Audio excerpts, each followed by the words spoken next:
Bom, pessoal, eu resolvi estar voltando aqui para a gente conversar ainda mais sobre essa tensão que está envolvendo aí Coreia do Norte, Estados Unidos, mesmo porque eu fiz um vídeo aí há 2 dias atrás, enfocando principalmente a questão dos armamentos nucleares que a Coreia do Norte possui hoje. E muita gente comentou, eu adorei a participação da galera, até o momento 38 mil views, também achei bastante bacana, principalmente porque o meu canal ele é pequeno até então, né? Eu costumo dizer que tanto esse canal que eu tenho aqui, que desde já vai se inscrevendo aí, pessoal, também como Cine Bobagens e Videotapas, onde eu falo só a respeito de cinemas e seriados, tá aqui no link também, quem quiser dar uma olhada e se inscrever também, é para fazer amigos, ok? Eu não sou um cara assim, tipo, youtuber, que quero ficar rico, quero conquistar fama aqui, não. Eu sou um jornalista que eu tenho um trabalho aqui em outras mídias e gosto de estar fazendo vídeo para sentir principalmente qual é a reação de vocês. Mas vamos ao que interessa. Afinal de contas, eu gostaria de estar conversando hoje aqui com vocês sobre essa polêmica que parece que ela está piorando a cada dia. O que pode incluir, eventualmente, uma terceira guerra mundial ou um conflito mesmo que seja somente entre Estados Unidos e Coreia do Norte, que não deixaria de ser uma terceira guerra mundial de qualquer forma, mesmo que o Brasil não venha participar, mesmo que os países da América do Sul e da África não entrem nesse conflito, mas nós seríamos afetados em termos de economia. É muito bom vocês entenderem isso. Se você não gosta do Trump, se você é totalmente contra aquele jeitão, grossão dele ser, o cara que, né, tipo, bate o pau na mesa, a gente tem que entender o que é o Trump presidente e o que é o Trump principalmente figura pública ou como pessoa. Pelo que eu tenho pesquisado, tá? Porque isso é importante você fazer, você pesquisar antes de você tirar suas próprias conclusões, ok? Simplesmente, o cara lá, o peruquinha loira não presta, o cara não... Mas procure entender tudo que a gente vai debater aqui. Acho que fui até longo demais na introdução. Mas vamos lá. O Trump, acima de tudo, ele é um empresário. O cara, ele é multimilionário. Não vou ficar citando aqui pra gente não incumpridar o vídeo.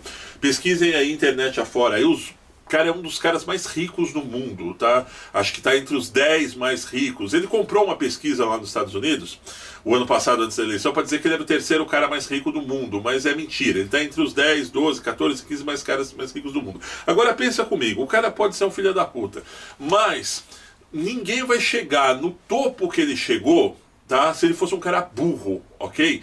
Burro não fica rico, ou fica que nem esses que nós temos aqui no Brasil, que ficam momentaneamente ricos durante 7, 8 anos, e depois a Lava Jato vem aí e joga tudo no ventilador e os caras perdem tudo, como está acontecendo aos montes. Não, o Trump, ele é um empresário consolidado, ok? Então o cara, ele não é burro. Então vamos entrar agora nesse mérito. Vou voltar um pouco no tempo. 1941, os Estados Unidos foram bombardeados covardemente pelos japoneses em Pearl Harbor. Na época, foi criada uma tentativa de alcançar as potências europeias e os Estados Unidos por parte, principalmente, de alguns países asiáticos. Essa corrida se deu por meio de estratégias para extensão do território e para o controle e acesso de recursos naturais. Por conta disso, o Japão ele passou a conflitar-se com vários países vizinhos, como por exemplo a China. E o que nós temos hoje? Qual a situação? Coreia do Norte, o que ela quer?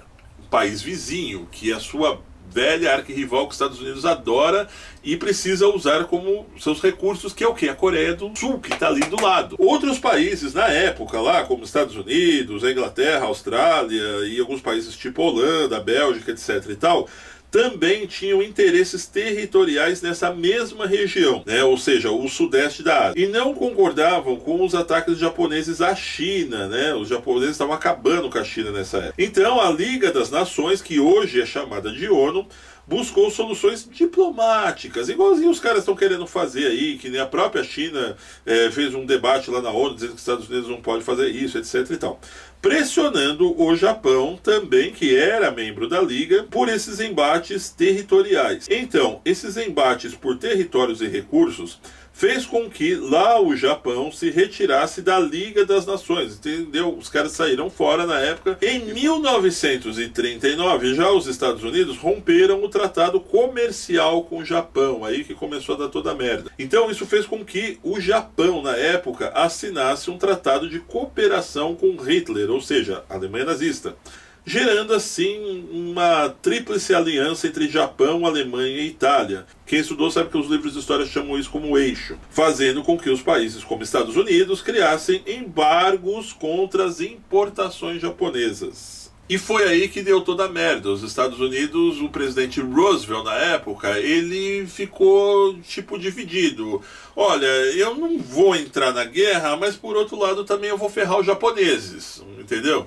E a gente não vai entrar em conflito, porque dane-se, deixa Hitler dominar a Europa, deixa aquele pedaço todo para os nazistas, que a gente não tem absolutamente nada a ver com isso, mas a gente quer ganhar a nossa graninha aqui. Isso é um pouco parecido, mais ou menos, com o que o Obama estava fazendo nos seus últimos 8 anos de governo. Foi então que o Japão promoveu um ataque preventivo que durou exatamente 90 minutos, quando os japoneses afundaram 4 navios, que eram chamados de encouraçados, e 2 destroyers, assim completando um arraso de 188 aeronaves que foram destruídas, e outras tantas edificações militares americanas em Pearl Harbor. Na época, cerca de 2.400 americanos foram mortos neste ataque. Outros 1.250 ficaram gravemente feridos, provocando assim uma baixa enorme dentro do exército americano. Após esse ataque, o Japão declarou oficialmente guerra aos Estados Unidos. E no dia seguinte, o nosso então presidente Paz e Amor lá dos Estados Unidos, o Roosevelt, fez o seu famoso discurso, Infâmia dos Japoneses, e assinou uma declaração formal de guerra contra o Império do Japão. Poucos dias depois, a Alemanha nazista e a Itália também declararam guerra aos Estados Unidos. Mas nessa época aí, quem já pesquisou sobre Pearl Harbor, e é legal a gente recapitular para a gente colocar nesse assunto aqui, os caras foram extremamente covardes. 2 semanas antes, eles mandaram um dos embaixadores que estavam lá nos Estados Unidos para a Casa Branca para conversar com o Roosevelt, dizendo, olha, vamos negociar aí essa parada que está meio indecisa entre a gente, não vamos brigar, ok e tal. O Roosevelt fez vista grossa, tipo, vamos vendo isso daí, vamos deixando para depois. Os Estados Unidos estavam tranquilo, poxa, se os caras mandaram um embaixador aqui, tá tudo ok. E os caras foram muito inteligentes. Vocês têm vários vídeos que vocês podem pesquisar aqui sobre Pearl Harbor no YouTube. Os caras, eles fizeram toda uma manobra, fingindo que era uma transmissão de rádio que estava sendo feita ali para uma ilha próxima, para poderem burlar todo o sistema de segurança dos americanos. Os americanos estavam tranquilos, afinal de contas, 2 semanas atrás a gente conversou com os caras, tá tudo ok. Mas o principal alvo dos japoneses era um navio americano, né, um encouraçado muito grande na época. Não sei, aqui já era chamado de porta-aviões, me ajudem aí nos comentários. Que esse navio ele já estava em alto mar, bem distante de Pearl Harbor, ele já tinha partido acho que 3 ou 4 dias antes. E era esse o fodão mesmo que os caras queriam destruir, então esse era o alvo principal. Então o Japão ele foi tremendamente covarde, ele acabou atacando a principal base militar dos Estados Unidos, fingiu ser bonzinho, fingiu dar o tapinha nas costas e acabaram com os caras. Aí o presidente, na época, né, fez o discurso, fingiu ali ser enérgico, coisa que ele já deveria ter feito antes, quando a Inglaterra contactou eles logo no começo da guerra e falou o seguinte, os caras vão ferrar vocês, né? Não é só Hitler, o Japão tá aqui e vocês estão arrumando com os caras. Então os Estados Unidos simplesmente viram as costas.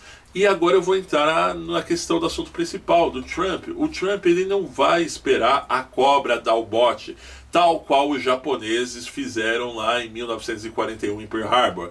Ele não vai esperar que de repente lá o Kim Jong-un, lá o ditador, né, o gordinho retardado lá, vá tomar algum tipo de ação contra os Estados Unidos, contra uma embaixada americana ou contra algum aliado. Ele já está se posicionando não só para dar o recado, acredito eu, que para a Rússia, para os outros países que, de certa forma, estão ali atrás, né, dessa cortina, ele já está se antecedendo a isso. Ele está fazendo o que o Roosevelt ele deveria ter feito lá em 1940, quando foi alertado pela Inglaterra. Então o tempo ensina, ok? E ele, como um grande empresário, o que ele vê? Eu tenho que defender minha empresa. Qual que é a minha empresa hoje? Estados Unidos da América. O que eu tenho na mão, ok? O exército, que é a maior potência que os Estados Unidos têm hoje na mão. Eu acredito que quem bate de frente hoje são só os russos, mas isso é assunto para o próximo vídeo, que com certeza eu já estou contactando até algumas pessoas interessantes para a gente conversar sobre isso aqui no canal. Então, veja bem, não vejam o Trump como um anticristo, não vejam o Trump como um cara carrasco que quer uma guerra. Ele apenas está defendendo o que é dele, os interesses dos americanos. O que falta muito para o brasileiro aqui é defender o que é seu. Certo? E se o cara tem isso na mão, ele não vai ficar esperando como o Roosevelt fez lá em 1941. Então a preocupação, pessoal, não é se eles podem vencer os americanos ou não. É óbvio que não. Mas o que eu digo para vocês, um ataque nuclear ou mesmo com armas, digamos assim, não nucleares, a países aliados dos Estados Unidos, que estão próximos à Coreia do Norte, sobretudo, por exemplo, o Japão, que por ironia do destino era o grande inimigo no passado, geraria prejuízos enormes, não só à economia americana, mas que também trariam reflexos a nós aqui no Brasil e a todos os países ocidentais que têm negócios interligados com os Estados Unidos. Então, ok, você está prestando bem atenção qual é a estratégia, qual é a preocupação hoje do governo Trump? Não é se os caras vão destruir Los Angeles, Nova York, vão jogar uma bomba ali no centro do mundo e vão engolir tudo. Não, o que inclui nisso tudo, galera, não são interesses iguais vocês veem nos filmes de guerra. Do tipo, eu vou lá defender a minha pátria, pronto, acabou, você o grande herói de guerra. Não, o que está envolvido nessa questão é muito dinheiro. E não pense vocês que isso não pode ter reflexo aqui no Brasil. Pode ter um reflexo muito grande.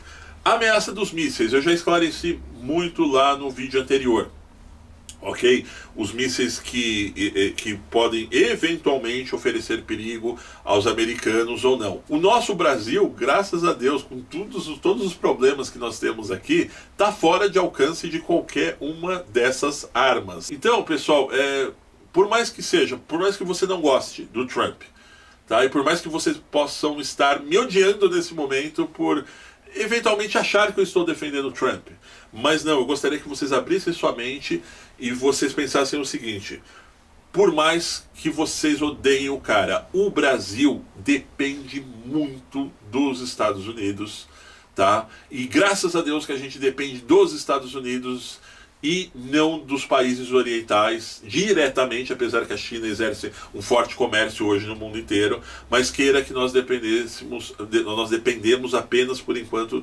diretamente em primeiro lugar dos americanos. E se ele esperasse um pouco mais, mesmo que não dê guerra, mas pelo menos para ele chegar e dar essa peitada lá no coreano, nós poderíamos ter consequências seríssimas aqui. Isso, mesmo que não fosse o Trump, mesmo que fosse a Hillary que estivesse lá no poder, mesmo que tivesse o Obama ainda lá no poder, se ninguém tomasse essa atitude, tá, nós poderíamos ter consequências ainda maiores. Eu prometo que em breve eu vou voltar dando mais detalhes ainda sobre essa tensão que está acontecendo por lá. E vamos continuar, pessoal, em alto nível conversando aqui nos comentários, tá? Mesmo que a sua opinião seja diferente da minha em alguns pontos, vamos conversar, tá? Sem ignorância um com o outro, sem debate ríspido, tá? E eu acho que o bate-papo hoje foi muito proveitoso. É isso aí, meus amigos. Eu espero que tenham gostado do vídeo de hoje. No entanto, não se esqueçam de se inscrever no canal, deixar o seu joinha e participar nos comentários. E para receber nossas novidades, acione a campanha de notificações, que está ali, bem ao lado do botão de inscritos. Um grande abraço e até breve!